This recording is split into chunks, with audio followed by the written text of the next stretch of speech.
Get this and get it straight. Crime is a sucker's road, and those who travel it wind up in the gutter, the prison, or the grave. This time a bride-to-be, a corpse in a plush bungalow, and a southern drawl behind a gun all had one thing in common. They moved through the same deep shadow. It happened like this. From the pen of Raymond Chandler, outstanding author of crime fiction, comes his most famous character in The Adventures of Philip Marlowe.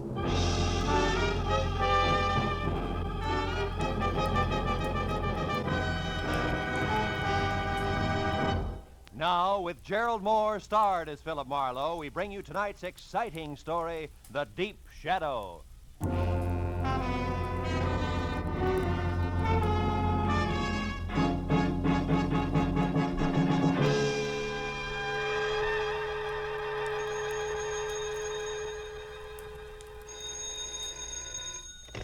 Hello. Mr. Philip Marlowe, please. This is Marlowe. Oh, my name is Harvey Kettering, and I'm to be married in 4 hours at 9 sharp. Oh, congratulations. I hope you'll be very happy. But my bride is gone. Disappeared. I need your help. Now, look, if you've been left waiting at the altar, I can't... No, it's nothing like that. She's in trouble, Mr. Marlowe, I'm sure. Oh? Shirley loves me. Now, I'll pay anything you say, 200, 300, anything. Only get out here fast, please. Now, wait a minute. Where is here? 3840 Sunswept Drive. It's in Studio City, just across the hills from Hollywood. 3840. Take Laurel Canyon. Well, now, look, Mr. Kettering, Please, Mr. Marlowe, please. Okay. All right, Mr. Kettering, I'll see you.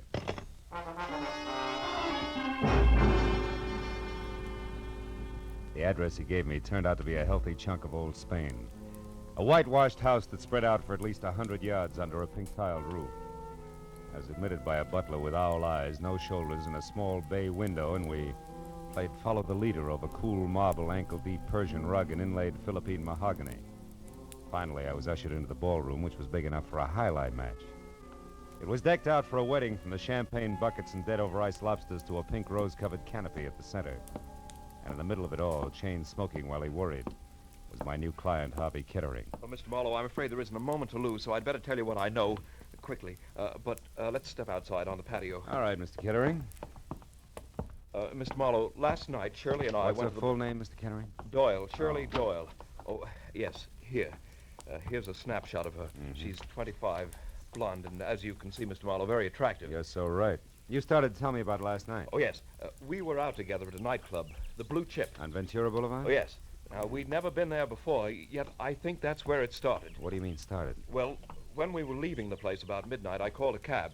I was just giving the driver Shirley's home address, the Moore Park Court Apartments, when suddenly she told me to get in and told the driver to start at once. Do you know why? No, I thought perhaps she'd seen somebody coming from the club. But when I asked her about it, she said it was just her nerves, since tomorrow is her wedding day. I see. Then today she was supposed to call, but she didn't. At 2, I called her. Talk to her? No, she was gone. Hmm. But I talked to the daymaid. She said when she arrived, she brought in a note that had been left outside Shirley's door. There's one of those leave-a-message pads in a box on her porch rail. Mm-hmm. She said it seemed to upset Shirley terribly. Mr. Marlowe, what are we going to do? Well, now, look, have you been over there to Shirley's place? No, I haven't. Got a key? Yes, I do. All right, Mr. Kettering, you have the key, so let's go. But, what shall I do about the guests, the Nothing right now. We may be lucky.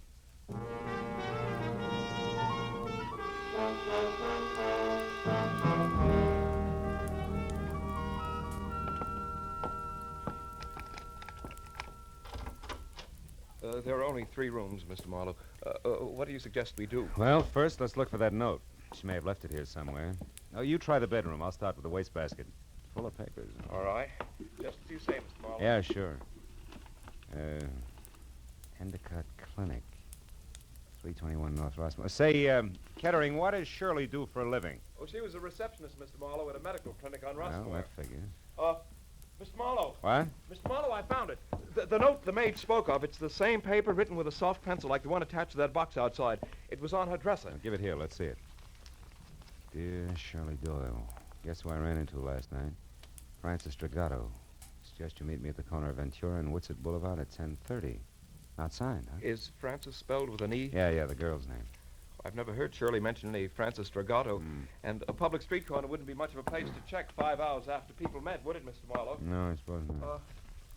Mr. Marlowe, what have you got? What is it? Oh, a page torn out of the classified directory, a listing of theatrical agencies. Line through by pencil from A down to C. The last one crossed out is capital artist. Yeah, that makes Drake Talent Agency next. Well, she never had anything to do with show business, Mr. Marlowe. What do you think it means? I don't know. You going to check with the Drake agency? No, my first stop's going to be where you were last night, the Blue Chip. I know the owner, Eddie Shaft, and Eddie knows an awful lot, including things that aren't always exactly his business. May be able to help us if he wants to. Shall I come along, Mr. Marlowe? No, you go home, Kittery. I'll try to deliver your bride before 9. All right. Shall I pay you now? Now we'll let it go COD. I haven't the slightest idea what I'm going to run into.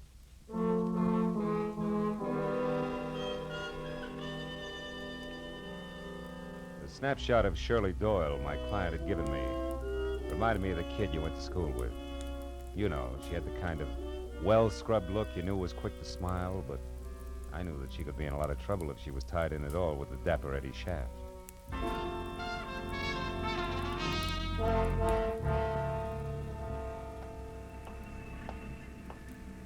After dark, the Blue Chip was one of those cozy, soft lights melting on thick drapes kind of places. Made you forget all about the stiff prices for limp food. But now, at a little better than 5 in the afternoon, under wide-eyed, unblinking work lights, it had all the cushion come hither of a union hall.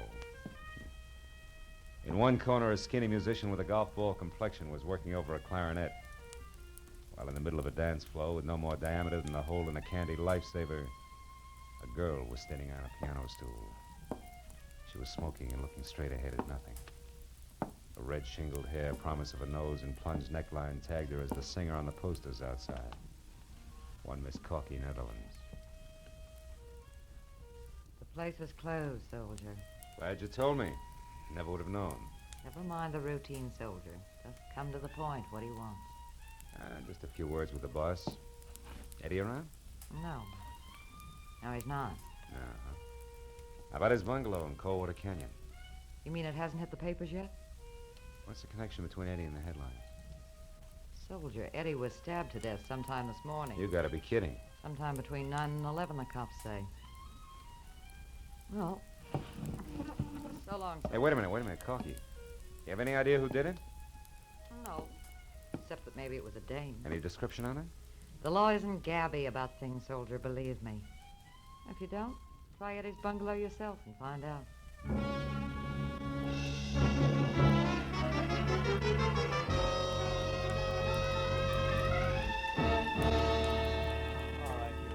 Hustle up, will you? Oh, yeah, and Mooney, don't forget to have that fingerprint crew go over his other car on that back porch rail. Okay, Lieutenant. Hey, can they start the body downtown now? Yeah, I guess so. We're not going to get any smarter staring at it. Hiya, Matthews. Huh? Oh, hello, Phil. What brings you up here? Curiosity, I was in the neighborhood. What's the setup? I hear it's supposed to be a woman. Could be. Where do you hear this? Singer over at the Blue Chip, Corky, Netherlands. Oh, her. Yeah, well, she's clear. She Yeah? was home right up until noon, and she can prove it. This happened a little before noon, an hour or so. But it was a woman, all right. What makes you so sure? Oh, Phil, fresh lipstick on a glass and a cigarette, a kitchen knife for a murder weapon, etc. No. Also, some long-nosed neighbor saw a girl. Said she was young, maybe blonde. She wasn't sure. Saw her run out of here a little after 11 this morning. Mm-hmm. All this adds up to somebody in particular, huh? Well, it should, Phil. Norma Mayetta. Who? She was Norma Mayetta is her name. She was Eddie's dearest, you see. It should add, but it doesn't. She left town last night for Chicago in the 1 a.m. plane. We checked it. Of course, Eddie Shaft went with a lot of girls. Excuse me, That's so Lieutenant. right. We just got hold of that night cashier over at the Blue Chip. Yeah, what'd he say, Mooney? Shaft took $50,000 in small bills out of the office safe last night. Oh, what time? About 2 a.m. Had it in a large manila envelope. Yeah, nothing even close to manila envelopes turned up here, has it? No, Lieutenant, but that gives us another angle to shoot at. All right, Mooney, pass the word to the boys. Okay, Lieutenant. Look, Marlowe, just a passing thought. What? You sure you're just curious? You sure you don't want to play 1 and 1 makes 2 with me? Yeah, I'm sure, Lieutenant. Well, look, I'll see you. I'll give you a call Marlowe. if I... Huh? Wait a minute. Yeah? Look, I know all about your professional ethics, you know, relations between client and private detective. We Yeah. won't go into that. We're going to go into something else very briefly, Phil. You know, the law on many points is quite clear, Marlowe. Clear like what, Matthews? Clear like the status of an accessory before or after the fact in a murder case. And like aiding and abetting a criminal. Like a lot of things you know all about, Phil. Keep them in mind, will you? Okay, Matthews. Yeah, I'll see you.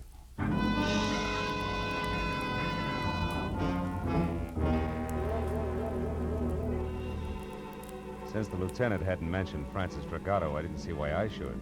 All of which made it a good time for me to cross my fingers and check the name, which had been on deck on the list in Shirley's apartment. The Drake Talent Agency. The place, which was on Sunset Strip, was strictly coy colonial, from a miniature Mount Vernon front to an oversized mirror-polished brass knocker on the front door that said my tie was crooked. And I was sure that the gentleman who answered the door noticed it. He was impeccable. In cocoa brown gabardine, white high-at-the-throat tab shirt, and also cocoa brown silk tie.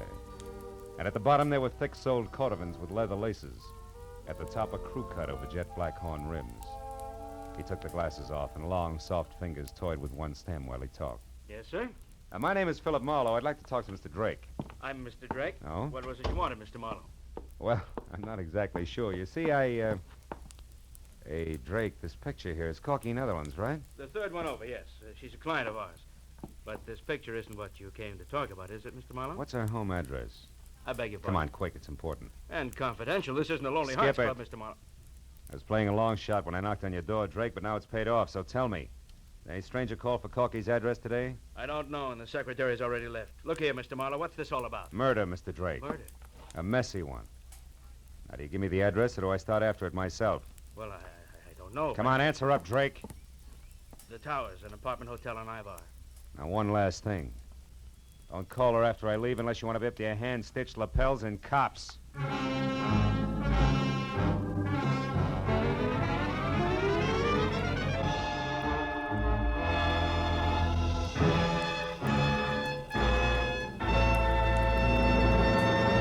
In just a moment, the second act of Philip Marlowe. But first, you might think that after several years with Gracie Ellen, George Burns had seen everything, done everything, been everything. But this Wednesday night, you'll find George in a brand new role, that of a Florodora girl, with costume and complications by Gracie Ellen. The Burns and Allen Show is heard every Wednesday on most of these same CBS stations, along with the Bing Crosby Show and the Groucho Marx program. Now, with our star, Gerald Mohr, we return to the second act of Philip Marlowe and tonight's story, The Deep Shadow.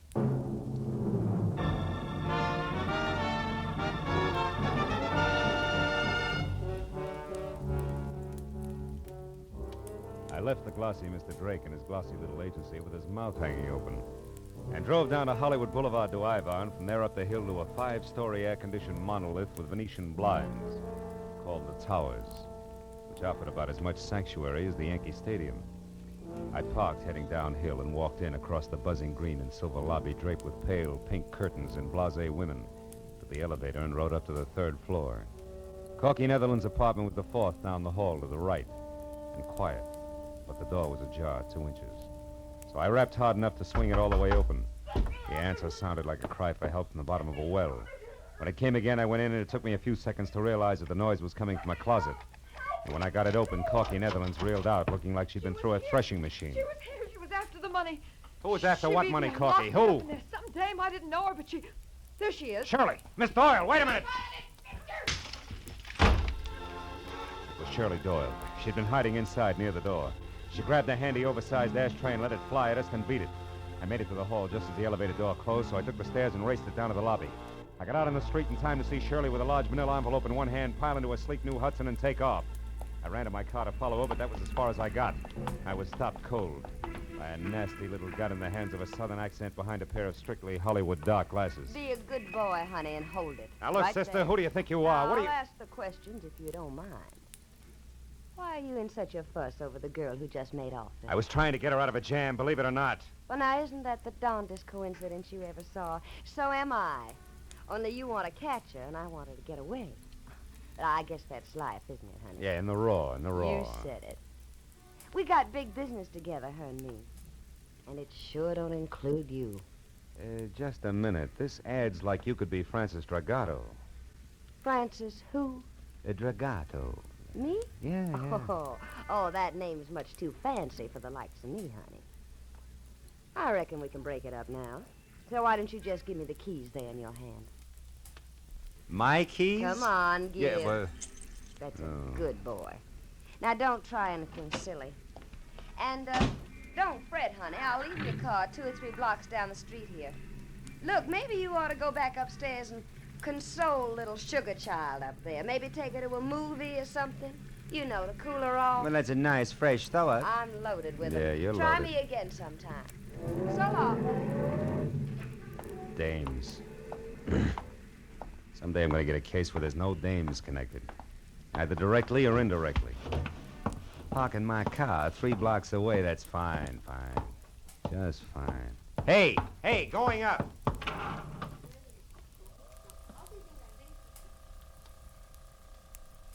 Flour, please, sir. 3.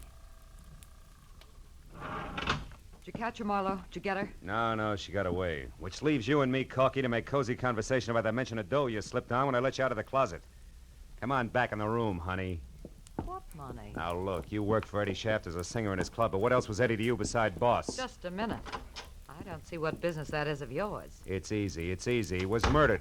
The cops have already talked to me, soldier. I'm clean. Those negotiations can be reopened at any time. For one thing, you forgot to tell them anything about dough, and yet they're very interested in 50,000 missing bucks. That 50 grand was right here in the apartment, wasn't it? Well, you can't blame a girl for trying, Marlowe. No, not unless she tries too hard. Now, what does the name Francis Dragato mean to you? Francis Dragato? Okay, skip it. Where'd you get the dough? Eddie gave it to me to keep for him. Why you? I thought Norma Maeda had the inside track with Eddie. Not after he fell in love with me. Oh, no, that's not good enough, baby. There was a double cross. Where was it? Now, look, Corky, you might as well be smart about it, huh? All right, I didn't kill him. But if you can get that dough back for me, I'll split it with you. Right down the middle. I'm listening. That club of his is dying on its feet. The blue chip's going broke. Eddie and Norma Maeda raised $50,000 to keep it going. But Eddie decided to get out from under. He got rid of Norma by sending her to Chicago in a trumped-up deal. And he put all that cash in one lump and gave it to me to hold. We were going to run out together. Only somebody got to him, nailed him, and that left you holding the bag with 50 grand in it. That's nice. Except then a girl who belongs in this mess like a great-grandmother belongs in a high hurdle race stepped in and took it away from you.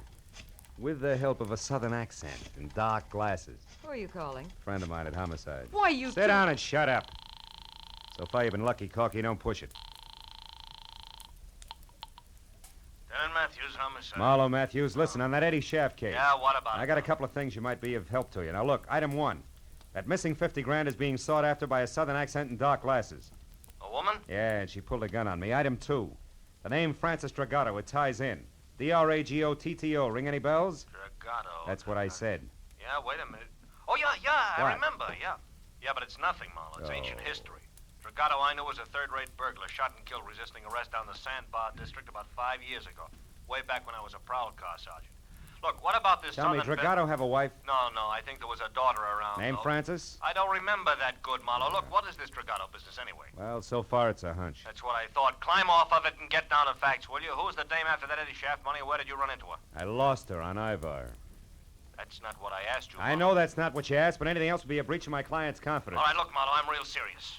I'm going to give you just 1 hour to notify your client and get down here and spill. After that, I'm putting out a call to have you picked up for withholding evidence. Matthews ain't kidding this time. You, didn't say goodbye. That's quite a tightrope you walk, Marlowe. Yeah, sometimes. You're good. And I'm a girl of my word. You get that money back for me and it's 50-50. You're my only chance. Don't kid an old kidder, baby. You're a girl of 2 words, double and cross. Good night, Corky.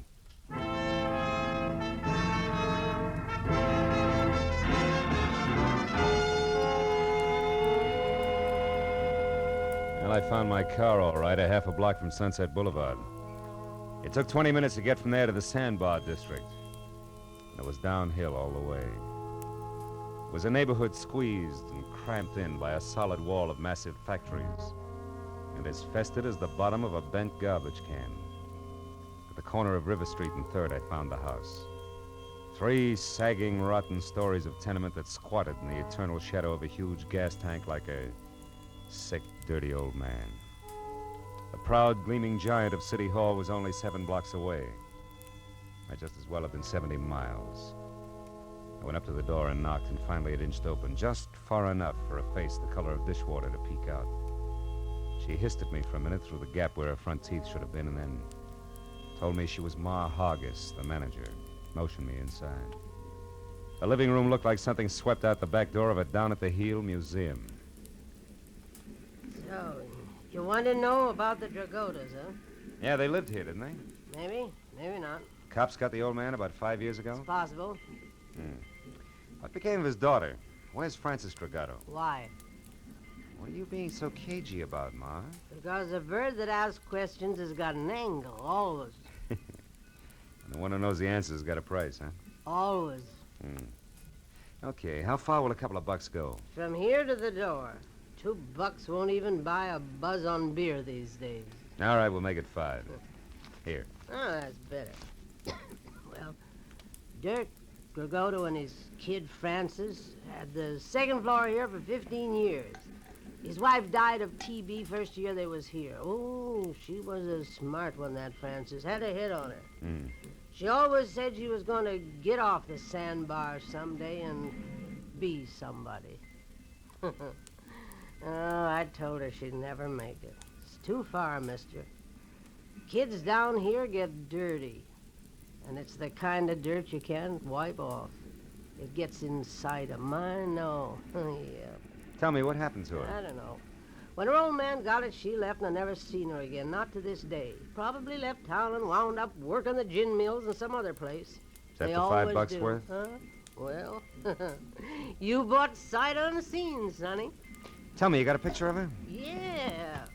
As a matter of fact, I have. Good.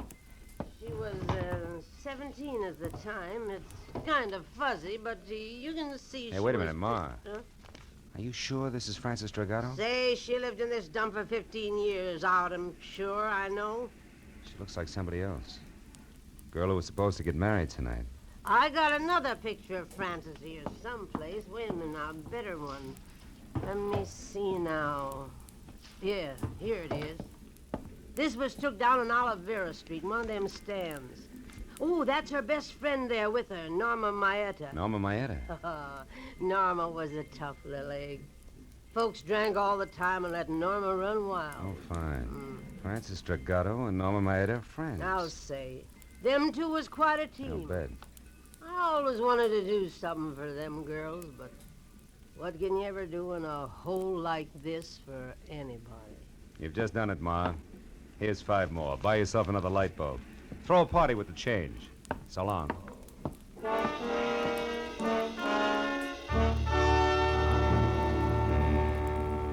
The eyes of one young woman and the chin and mouth of another, side by side, smiling into a camera, had cleared up a lot of questions.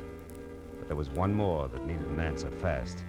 I called Matthews from the first phone booth I came to, brought him up to date in a hurry, and then asked him to check Norma Maeta's place, and if that was blank, to meet me at the Moore Park Court Apartments, which was the only other likely place I could think of. I crowded traffic lights all the way out, but he and Sergeant Mooney got there almost as soon as I did. And I led them back to Frances Dragato's well-lit cottage, the one she'd taken in her new name, Shirley Doyle. Mooney went to cover the back while Matthews and I moved in up front. Your hunches are paying off tonight, Marlowe. Oh, yeah, they're in here all right. Yeah, come on over this way. The window's open. We could catch a little conversation first, you know. It might help. Yeah, if you keep quiet, we can. I'm due in Chicago.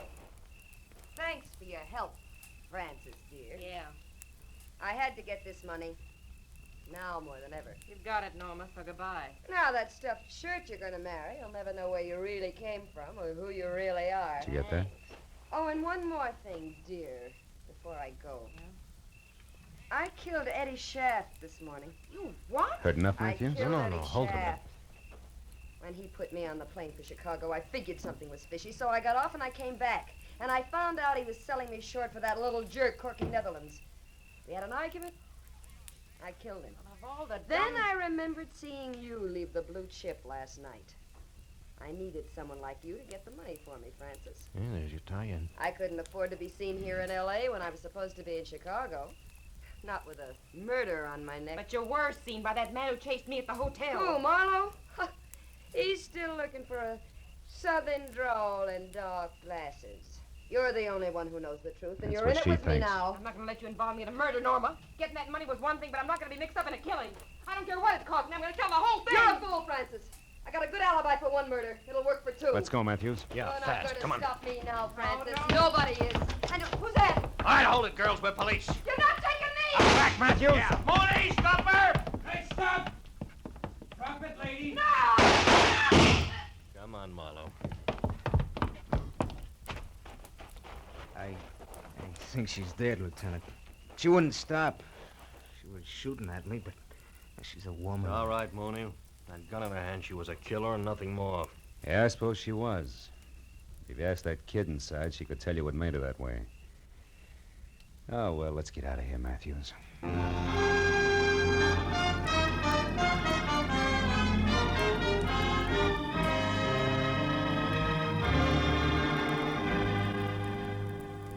I can't thank you enough, Mr. Marlowe, for bringing Shirley, that is Francis, back to me safely. Oh, believe me, Mr. Kettering, it was a real pleasure. And you, Lieutenant Matthews, for your cooperation on withholding the publicity aspects of this horrible No, thing. no, it's okay, Mr. Kettering. Glad to help out. We're going to be married, you know, right away. Shirley told me the story and wanted to postpone the wedding, but I wouldn't hear of it. Good. After all, I'm not marrying her for the past. I'm marrying her for the future. Yeah. Best wishes, Mr. Kettering. Yeah. Maybe tomorrow when Shirley's calmed down. Give her my congratulations, will you?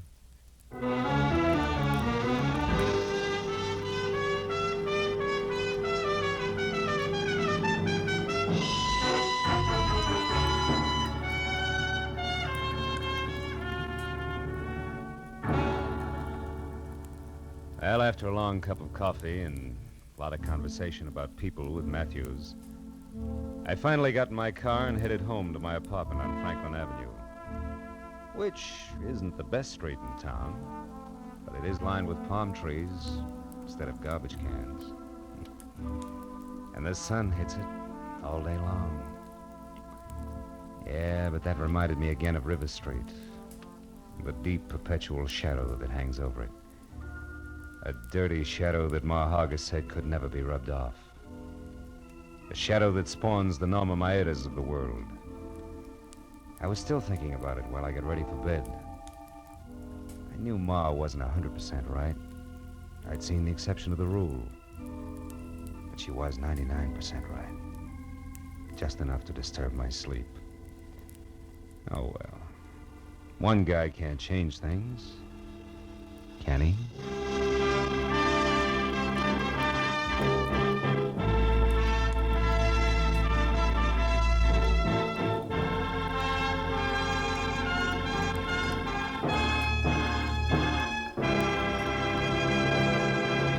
The Adventures of Philip Marlowe, bringing you Raymond Chandler's most famous character, star Gerald Mohr, are produced and directed by Norman MacDonald and are written for radio by Robert Mitchell and Gene Levitt. Gerald Mohr may currently be seen starring in Republic's The Blonde Bandit. Featured in tonight's cast were Lillian Baeff, Joan Banks, Verna Felton, Yvonne Patey, Jeff Corey, Jack Crucian, and Tom Holland. Detective Lieutenant Matthews is played by Larry Dobkin. The special music is composed and conducted by Richard Arant.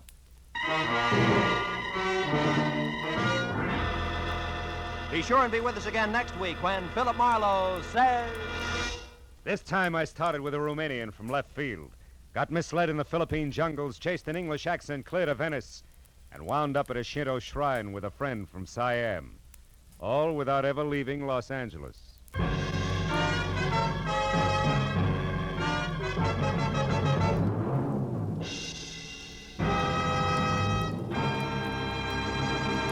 Dr. Christian, the kindly physician of River's End, has a most unusual case placed in his hands this Wednesday night on CBS.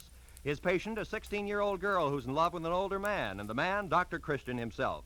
CBS cordially invites you to hear this Dr. Christian story, The Rainbow Trail, on most of these same CBS stations this Wednesday night. This is Roy Rowan speaking. This is CBS, the Columbia Broadcasting System.